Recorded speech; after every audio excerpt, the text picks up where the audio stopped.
Good morning, everyone from Asia. We apologize for being slightly late, but we thank you for joining us here today for this very special Lee Siblings Media Day. We're joined by a family of martial artists, the one women's atomweight world champion, unstoppable Angela Lee, the one lightweight world champion, Christian the Warrior Lee, and rising star Victoria the Prodigy Lee. As you may already know, One Championship is back this September 24th with One Revolution. And this event has not one, but 3 world title fights, so fans are in for a treat. Headlining the event is reigning One lightweight world champion Christian Lee, who is here with us today. He will be defending his title against the number 3 ranked lightweight contender, Ok Yoon. Can Christian clean out the lightweight division by defeating the only man left in the top 5? We're all excited to find out. Also on the One Revolution card, and here with us today is the youngest of the Lee sisters, Victoria Lee, who impressed us all in her first 2 fights in One. She's back for the 3rd time this year to face Victoria Souza. We're so honored that the One women's atomweight world champion, Angela Lee, is also here to support her siblings and share with us her thoughts on last Friday night's One Empower event featuring the One women's atomweight world Grand Prix.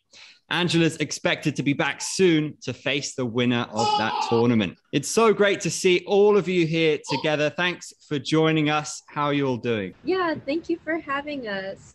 You know, it's so nice that we can all do this media together and, over here through Zoom. So it's cool. We've got all the media joining us from around the world. First up, we're going to go to Jay Anderson of Cage Side Press. I wanted to start with Victoria heading into this fight. You're 2 fights into your career now, going into number 3. Just how different is the feeling going into this 3rd fight compared to bouts number 1 and 2 in terms of nerves and everything else in terms of preparation? I feel like going into my 3rd bout, I'm a lot more comfortable. There's a lot less newness of everything, and I feel like I've been able to build upon my camp from the 2nd fight, and this 3rd camp's been going smoothly. Victoria is undefeated like yourself, so just give us your thoughts going into this matchup against her. I think that my next opponent is tough. She has a 5-0 record, and I think it's going to be an exciting match because we're both finishers, and I don't think it's going to go to the distance. All right, and for Christian, you're also on the card as well, obviously sharing it with your younger sister. What does that mean to you? I know you've done it with Angela as well, but getting this opportunity, what does that mean to you? I'm very excited to be sharing my first event with my little sister, Victoria. It's really interesting how everything goes because when I first started my career, I was sharing the card with my older sister, Angela. And, for the beginning of our careers, many of our fights were shared on the same cards. And so now, me being the champion headlining this event, I'm really excited to have Victoria on the card with me as well. And, we're going to put on a great show for the fans. And I'm excited to be heading to Singapore together with her. And obviously, in your case, it's a title defense. In this case, Ok Yoon. Just let us into your thoughts on that matchup. And is there any part of you that kind of wish this was maybe Eddie Alvarez because of his notoriety and the higher profile that might bring? No, I'm glad that I'm fighting Ok. And in my opinion, Ok Yoon is the only guy deserving of the title shot right now. He's ranked number 5 in the division. I think, I believe he just got moved up to number 3. So, he's the only guy in the top 5 I haven't faced yet. And Eddie Alvarez, he was a big name coming over from the UFC. When One Championship signed him, he had a lot of traction behind him. But since then, he hasn't done enough, to build himself a run up to the title. So I'm still waiting on Eddie to start winning a few fights, and then we can square off in that circle. But for now, I'm very glad to be facing Ok, and I feel like he's the only worthy contender. And last one for me too, Angela, thanks very much for joining us with the youngest Lee there with you. Just curious about your thoughts on the quarterfinals of the Atomweight Grand Prix. Obviously, there was a little bit of controversy in the Denise Zamboanga versus Sohee Ham fight, and I just wanted to get your opinion on who you thought won that fight. I think it's hard to say. I mean, it's a close fight. I did, in my eyes, I did see Denise edging out the victory. But yeah, it was a close fight. Both of them landed. It's kind of hard when it goes into the judges' hands because there's been many bad calls before. I've been on the bad end of a decision.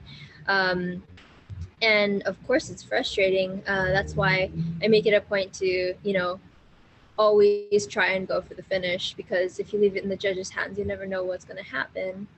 But yeah, both of them weren't close to finishing the fight, and so it's kind of hard to say. But yeah, a lot of drama going on about that now. Absolutely. And I'll squeeze one more in. Out of the competitors who are left in the Grand Prix, who do you see going to the final, and who do you think you'll be fighting down the road for your title?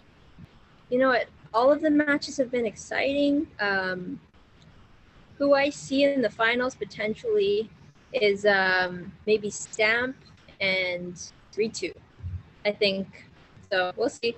Our next question comes from Leon Jennings of Asian Persuasion MMA. First question for Angela. What do you think of the Zhong Jingnan versus Michelle Nicolini fight? And having fought both of them previously, what was your prediction going into that fight? Yeah, I predicted that Zhong would win. I was going to say that she might get, knockout or TKO, but, decision also. I think Zhong played it very safe. She played a very smart game. And yeah. We'll see you, little Ava there. How is motherhood? How's training as a mother? And also, obviously, you're probably going to be competing in February now, not November. Is that a good thing, or are you itching to get back in there? Motherhood is amazing. It's definitely changed me. It is different training now. Definitely have to schedule things, far in advance, and everything needs to be flexible because of the baby. But I'm very excited to get back in there. I've started to train again alongside my brother and sister as they get ready for their fights. And after this event in September, we're going to be, kicking it into gear and getting my fight camp started. So very excited for that. And yeah, I think fighting in February is going to be great for me. It's going to give me even more time to come back even stronger. And I'm really excited for it. Christian, similar question. How's your first ever training camp as a father? My first training camp as a father has been going great. And I feel so lucky and so blessed to have such a great wife and such a great baby, because, my wife and my daughter, they come to the gym with me every day. So I never really have to be apart from them. We go in together in the morning, I train, and then we come home together as well. So, so far training camp has been going exactly the same as it has every fight before. And I feel more ready than I've ever been. Cool. And I know you're not looking past Oak, but there's a big card coming up in December. You've discussed before about moving up, challenging Abersoft for the welterweight title. Is that a possibility if you get through Oak later this month? I definitely plan on moving up to welterweight and claiming the belt there.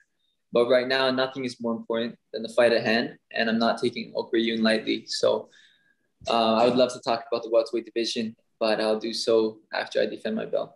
Cool. Victoria, obviously, Angela, Christian, they've fought on the same card before. This is your first time competing on the same card as one of them with Christian. How do you feel about that? Oh, well, I'm really excited to be competing with my brother. I think it's going to be a really cool experience to be able to travel and see how things go on fight week. I haven't been able to watch his fight in a very long time live, and I'm just really excited for that. And obviously, you're an athlete yourself. Who impressed you, especially in the Grand Prix last week? I think that the card last week was, everybody on that card was really talented.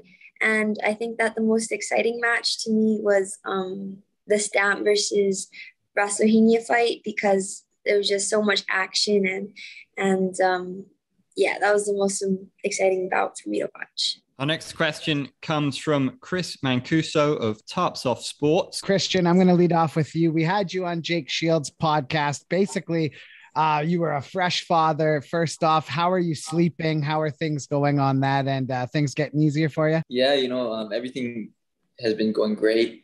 I've been sleeping really well. Thankfully, my baby girl, she loves to sleep through the night. And so it really, my wife and I, we've just been blessed with such a great baby. She loves to sleep. She loves to eat. And, she's growing very well. So everything has been going great as a father. That's incredible. That's incredible. Now, have you noticed, you come back into it, you're just freshly a father. Was there any lag time going back into the gym, or was it kind of business as usual? Did you find any difference? No, for me, I did have a few weeks of downtime just at home, enjoying the time as a father. But right away, I was back into the gym preparing. I sort of had a feeling that Ok Yoon was going to be the next guy. So really, I've been training for him since early in this year, shortly after my title defense. So I've been continuing my training as usual. I wake up, I go into the gym, and my wife and my daughter, they come in and follow me as well. So everything's been going just like normal. You mentioned Eddie Alvarez on our podcast. Then he got brought up earlier. There was actually blowback from that clip. I know one championship pulled it. Eddie Alvarez got all excited. So say, for example, you do get through Oak and all of a sudden Eddie Alvarez wins his next fight in some sort of devastating fashion. Would you wait? Would you stay in the division to fight Eddie Alvarez before jumping up if he came out and showed you he belongs? Absolutely. I think that's definitely a fight the fans have been wanting to see.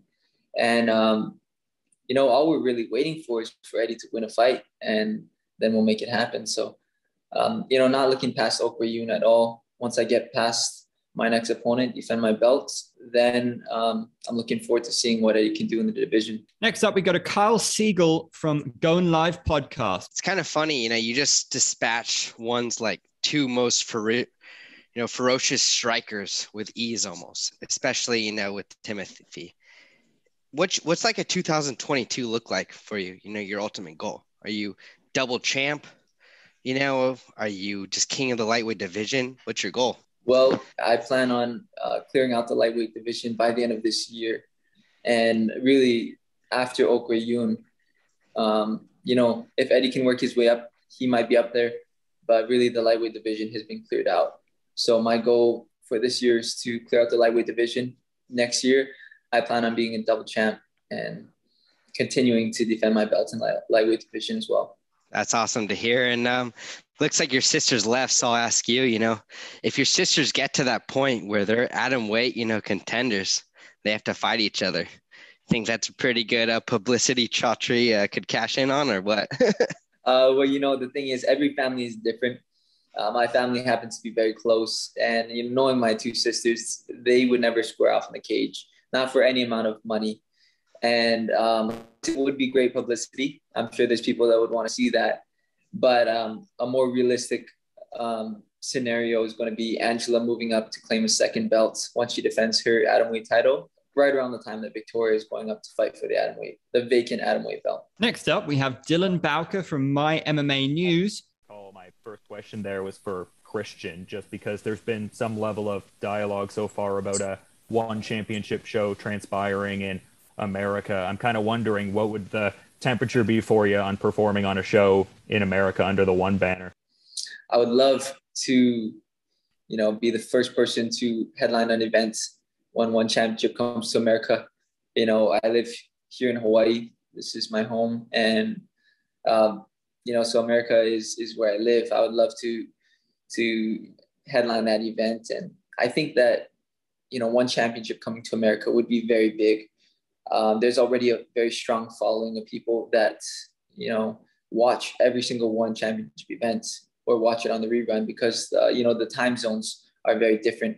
But I think that if there was a one championship event to come here, primetime US show, then, it would just build a huge following of fans for one championship here in America. And I hope to see, more and more shows able to come to America by next year. Yeah, that would be awesome for sure. And my follow-up question here is for Angela, because when I was speaking with your sister, Victoria, ahead of her last fight there, she was talking about how it was cool that you were able to reintegrate yourself into training, do some drills again. I'm kind of curious to hear your perspective, just being able to, get back to it alongside your sister in her burgeoning fight career? I really missed being on the mats with my siblings, and so I was very excited to get back. I did have to ease myself into it. For me, that was difficult because I like to just go 100%, and my mind remembers where I left off. But yeah, now that we're kind of past that stage, I'm kind of getting back into, more serious training. It's so nice to see, just how much Victoria's been progressing and, really making a name for herself in the organization. So I'm very, very proud of her. Appreciate the insights in that regard. And my final question here is for Victoria, because I was noticing your primary training partner there, Adrian Lee, captured his first national title there. Can you speak to the work you were able to get within him recently and just how great that was? Great as always. Oh, it was awesome. Earlier last month, my little brother was able to win his first national title, and I believe he won it in 2 divisions, and I was just so proud of him. He's been such an amazing training partner for me throughout all of my fight camps, and yeah, I'm just so lucky to have him as a little brother and as a training partner. This question comes in via text from Faris Farhan of Singapore Strike Sports, who asks Victoria and Christian, are you guys aiming for a first round win? Will that be tradition for all the Lee siblings? We'll go to Victoria with that one first. Yes, for this match, I plan on finishing in the first round. This fight is going to end in the first round submission. Japanese media coming in with the question, Shinya Aoki is winning after the loss against you in 2019. Do you think he deserves a shot at the title again? I think that Shinya Aoki is an amazing fighter. And since losing the title to me, I believe he's won 2 fights. And so he's definitely back on a winning streak. And I think maybe one more fight against a guy in the top 5, and he would definitely be deserving of a title shot. But, I've heard some recent interviews of Shinya himself, saying that that's not something he plans on. So, I'm never going to call out, Shinya. I really like him as a friend, as a former training partner. And, the fight originated with him calling me out. But, for me, I have so much respect for him. I'm not going to sit here calling him out. If that's something that he wants, then I'm sure he'll fight his way up there. Our next question comes in from Ivan Ruiz of Daily Tribune. This one's for Angela. What are your thoughts on the recent decision of ONE to review the match between Denise and Siohei Han? I think that, anyone who is on the bad side of a, bad decision, or the losing side of a bad decision, is going to call for it to be reviewed. Like I said earlier, I'm not sure. In my mind, both ladies, was pretty even. Yes, I do think that Denise edged out the win. But neither of them were close to finishing the fight. And if there was a near finish, I think that would really be the deciding factor. But yeah, we'll see what ONE Championship decides. It's hard, when it goes to the judges, it's no longer in our hands. So we just have to wait and see. The follow-up question from Ivan was, Denise has always said she wants to fight you. Any chance we'll get to see you duke it out inside the circle? Yeah, I think so. I think it could happen. If she does end up, falling out of the Grand Prix, I think that if she has a fight with, say who's another person that fell out, Mengbo. If those 2 matched up and if she wins, then yeah, for sure, I'd like to fight her. I just don't think that you can have a shot at the title coming off of a loss. So I think she need to fight someone before getting that title shot. We'll go to our next media question coming in via text. This one is from James Reese of Overtime Heroics MMA, who says, hi all, hope you're well. Question for both Angela and Victoria. With the impressive start that Victoria has had in the atomweight division, have you had the discussion of what will happen if Victoria keeps impressing and starts to mount a challenge for the championship? I think Christian touched upon this one earlier, but Angela, if you want to go first. Of course. So I'm really, really excited for Victoria. Of course, her skill level, I think, is such that she could definitely be a world champion in the near future. This is going to be her third fight with the organization. I think a lot of times, because her skill level is so high, people overlook the fact that she's still 17. She still only had 3 MMA fights. So, she said a lot of times in interviews she doesn't want to rush the process, but I do think it's going to happen naturally.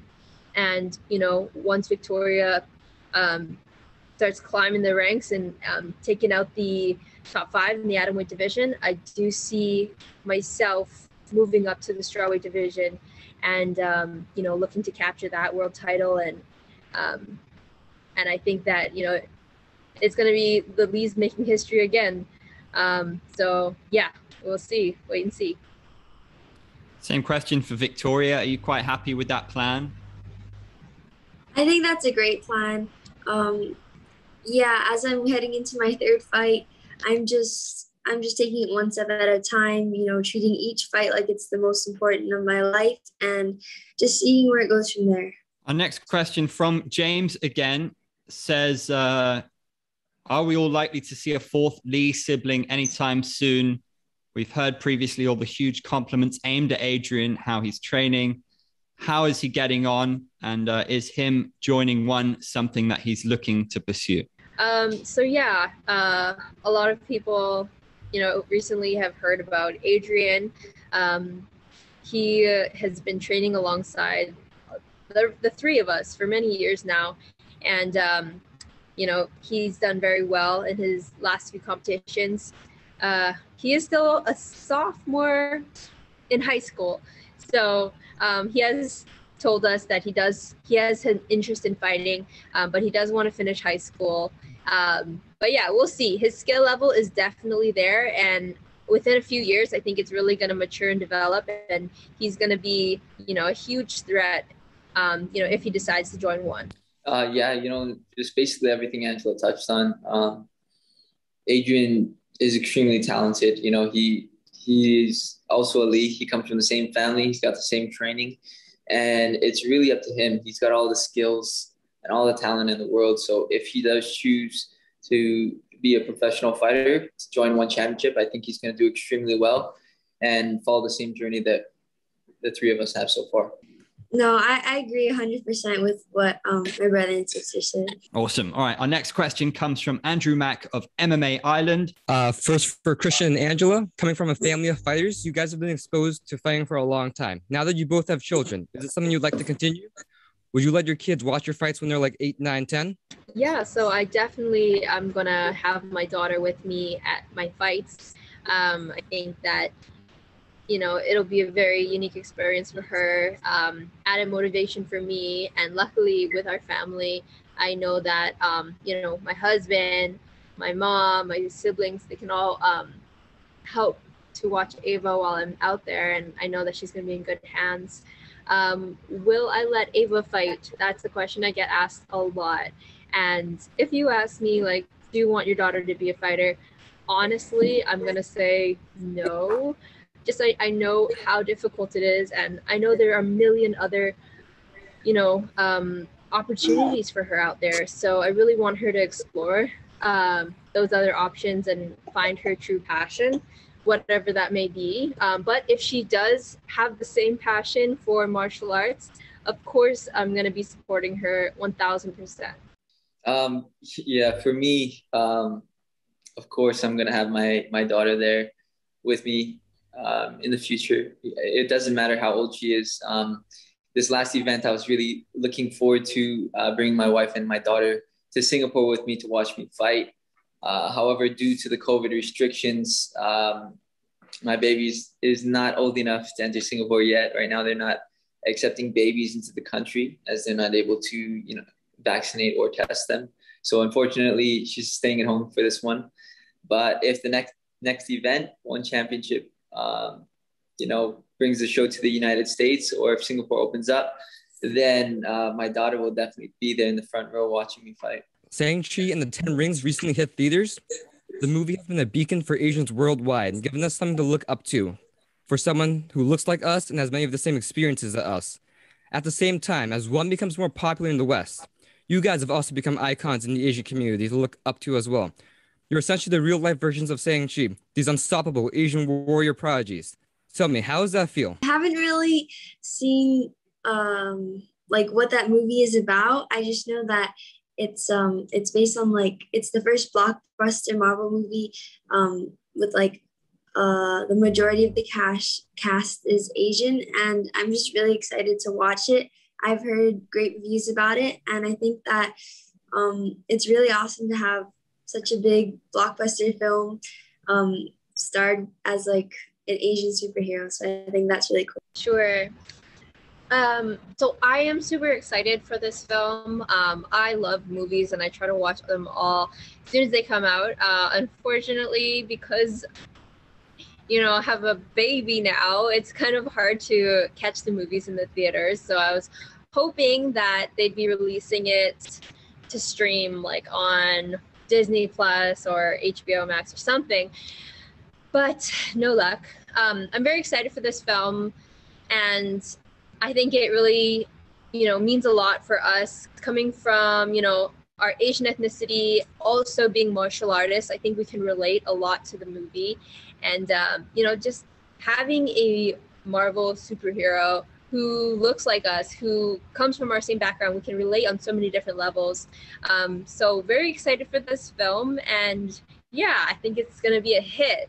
For me, I haven't really heard much about the movie yet, but I think it's great that they're incorporating every ethnicity and making them into Marvel superheroes, and I'm glad to see every ethnicity up there on the superhero blockbuster list, and I'll definitely be looking for it in the movies when it comes out. Could you guys just respond to how does it feel to be like an Asian icon that people can look up to, like Shang-Chi as well? For me, I think it's a great honor to be somebody that other people can look up to.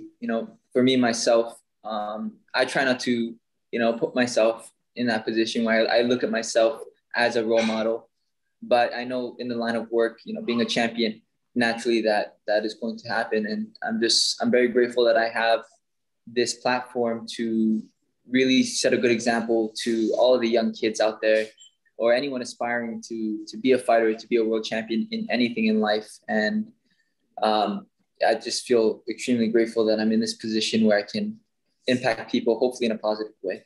Yeah, I think that representation is extremely important. And, for myself and for my brother and even for my sister, Victoria, to be on this kind of platform where we get to voice our opinions, stand up for things that matter to us, and, kind of raise awareness for important topics. These are all things that I feel I'm very lucky to do, and that I'm able to touch so many people. And I think it's a huge responsibility for us, but it's also a big honor to be role models to kids, to women, to everyone all across the world.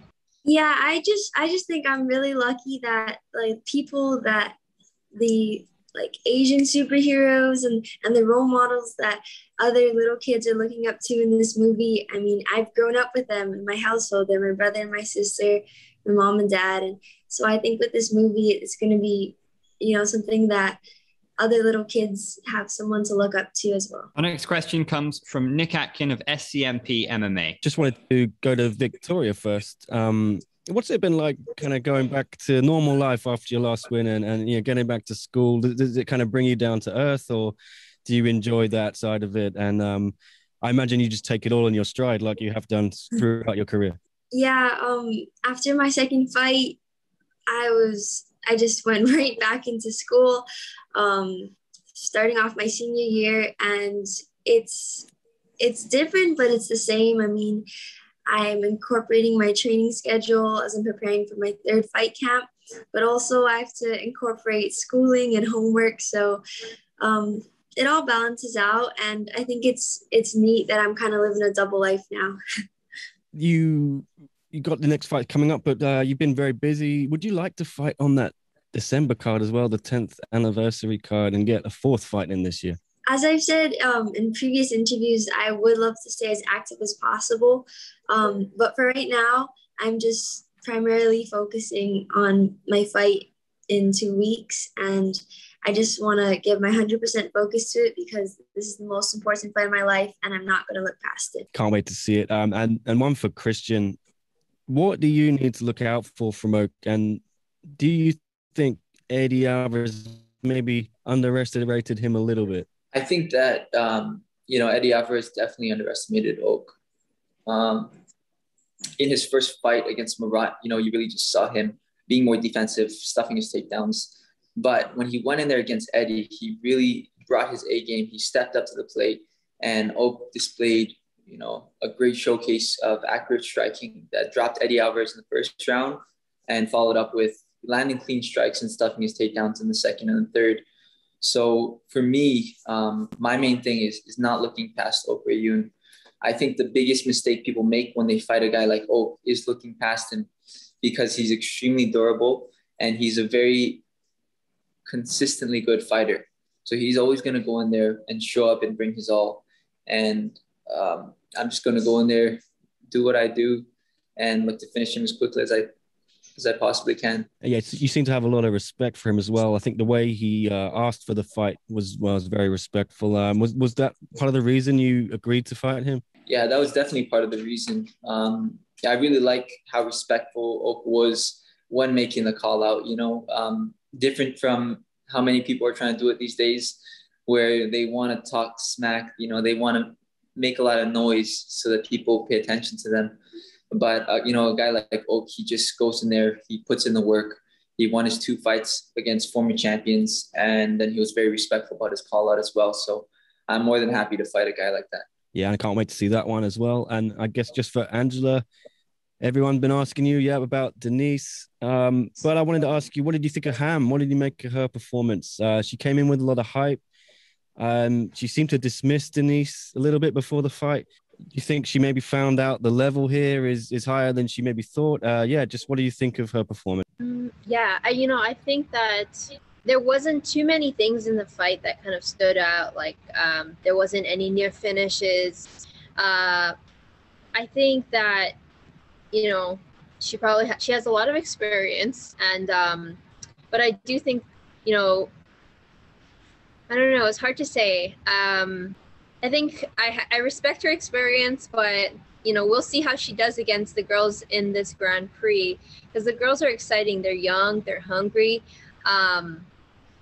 And yeah, I'm excited to see this next matchup of rounds and how the fans are gonna match them up, because I think that's very cool that the organization's gonna be putting that freedom of choice into the fans' hands. Have you voted yet?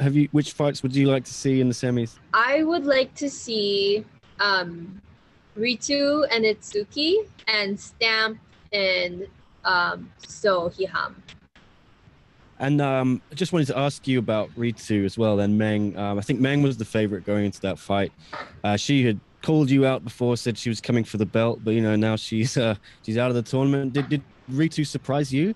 And what did you make of Meng? What are your thoughts on both of their performances? That was an exciting fight for me. I was rooting for Ritu just because of how much crap that Mengbo was talking leading up to this Grand Prix. So I was really rooting for her, and it was a little bit nerve-wracking in the first round because she almost got knocked out a couple times, but you could really see after the fight, how tough she is, and she's a really big heart, so there's no quit in her.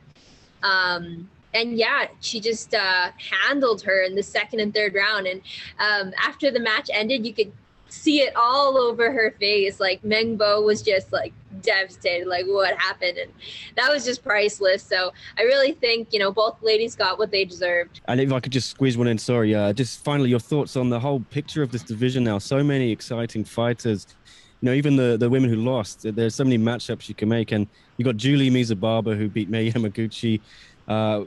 Just what's your whole take on the state of this division? Yeah, I'm so happy to see so many new faces in the atomweight division. I think it's great that it's growing so rapidly, especially with this Grand Prix.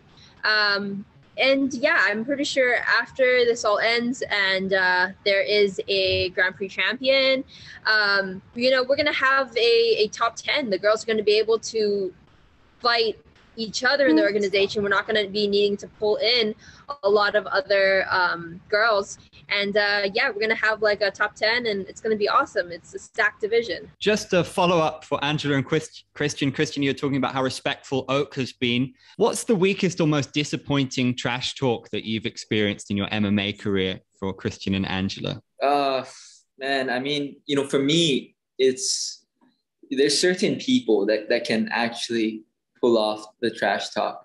There's certain people where it's just in them, where they really just can't help themselves, like, a guy like Conor McGregor, when he's calling people out, he really means it. And then you got guys like Eddie Alvarez who, really try to stir up drama when there is no drama. There's never been anything between me and Eddie. We see each other in the hallway of a fight and, we see each other and everything is fine. There's no real drama between us. But, I guess online there is. I don't spend my time tracking it, so I'm not sure what's set out there. But for me, any trash talk, every trash talk that has ever been said from any of my opponents is just a joke to me. And I don't spend any time paying attention to it. Yeah, I agree with Christian. I think that a lot of the time, it comes off as fake because, people, that's the end thing. Everybody wants to see the drama. They want to hype up the fight and to get the fans excited. And sometimes it just comes off as it's just so corny. And honestly, for me, this whole time that I've been a pro fighter, I've always wanted to stay true to myself and be authentic. And I can't pull it off. If I start talking crap about someone, it's just going to sound ridiculous. So yeah, whenever someone starts to, talk a lot of trash, for me, oftentimes it seems to me like they're just overlooking me. They're too confident in themselves, or they're just trying to start, some drama to hype it up. So I just look past it all. And, what counts the most is what happens when that cage door closes. Have you had any instances in your one career with opponents or potential opponents where it just backfired or didn't work for you? Oh, yeah. Yeah. I mean, for me, it didn't work for me. Or it didn't work for them? Yeah. I mean, it's kind of a funny story with Jenny Huang. That was my first title defense. And, she was talking a lot of trash in Chinese to me before the fight. And, I was like, what is this girl trying to hype this up? Whatever. I was very annoyed going into the fight. And, when I finally got to get a hold of her and we fought, you could see it from that fight. Like, I just had such a great time beating her up. And yeah, it's because she was talking trash. But in the end, it was great for me. I just enjoyed myself that much more. We'll go ahead then to Luisa, who has a question for Angela. Xiong Jingnan defended her strawweight strap once again last week. We know that you tried also to conquer that weight class. Do you see yourself trying again? Definitely, 100%. After I face the winner of this Grand Prix, I am going to be moving up to the strawweight division. And whoever is the champion at that time, I'm hoping to challenge them. And that's one of my goals still, capture that strawweight belt. Next question comes from Siasat of GMA Network. This is a question for Angela. Angela, normally under normal circumstances, a world champion in combat sports would have to defend his or her title at least once a year. Now, next month, you'll be off the cage for 2 years now.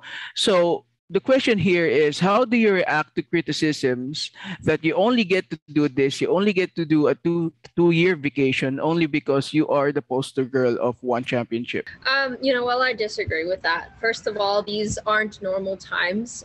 There's a global pandemic going on, which has, made it difficult to host a lot of events. And it's been hard for everyone around the world, Second of all, I do think that what Chatri did kind of makes a statement for everyone. It's not because I'm the poster girl. It's because this is just a given, right? I think that I've worked so hard to get to the position I'm at, and just because I get pregnant and I want to have a baby, that I shouldn't be stripped of my title, something that I work towards. I think that because one championship has, you know, kind of shown the way of like, this is what the standard should be when a woman gets pregnant in her work, like she is supported and she has a job to come back to afterwards. And, you know, I think that I'm very lucky, of course, and I know that it's going to come with a lot of criticism and a lot of hate, but I know how hard I worked for this, and I'm not just going to, you know, have that taken from me. So that's what I think. I mean, but the practice, Angela, the standard is you get to defend your title at least once a year. I mean, nobody's blaming you for being pregnant here. Don't get us wrong. We're all happy for you. But, you know, again, you mentioned that we are in the middle of the pandemic, but, you know, people are fighting. Championships are being defended as well, you know, just like your brother here, Christian Lee. But did it ever occur to you that maybe you should take the high road? Nobody's asking you for the title. I mean, if you vacate the title, they're going to fight for it. But did it ever occur to you that maybe you should vacate the title instead? And who would fight for it? So Denise is so-called the number one contender. Who would she fight? There was no one else in the division. There's an Atomweight Grand Prix that was supposed to be happening, and it was planned before I even announced that I was pregnant. Who would she fight? I think it's ridiculous. So then maybe if that is the case, you and Denise could have gone at it directly then, if, you know, why the Grand Prix, right? I mean, and then who's going to fight for it? No, you're saying if I was stripped of my title and there was going to be an interim championship, who would Denise fight? Well, there is a top 5. I mean, there is a top 5 rankings right now that I guess the number 1 and number 2 can fight for it. It really depends on one championship matchmaking, though. So whoever fights for it, whoever deserves it more. I mean, what about you? What do you think?